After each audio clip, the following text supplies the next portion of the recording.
针对着即个求道后的人生呢，要安怎行？当然，这对伫咱求着道了后，会使讲是非常的重要。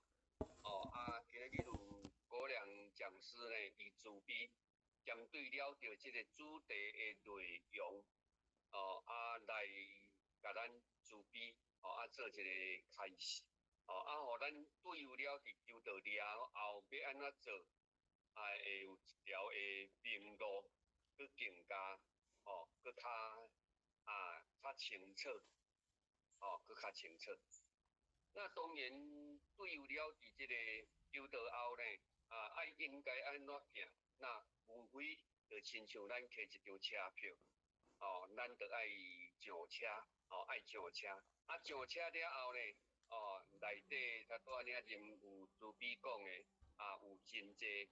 咱要学习的18般的道义呢，咱要安怎来一一来甲伊学习，学咱会更加较清楚，学毋则会当知影，知影佫会当透过行知行合一，可见得伊的功用，所以讲呢，嘛安尼呢会当互咱来改变命运。伫未来会当得到修道的实，来了脱生死啦。因为时间上的关系呢，或者无不多言啦。也感谢讲师慈悲，因能真详细的来甲咱讲，相信咱嘛得了真济的迄个智慧，互咱会当更加清楚要安怎做。好势而遮，最后呢是祝福咱大家呢身体健康，万事如意。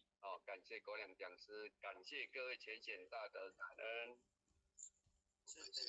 好，那我们一起闭班，大众请起立。向无极乐母行三鞠躬礼，全道一鞠躬，再鞠躬，三鞠躬。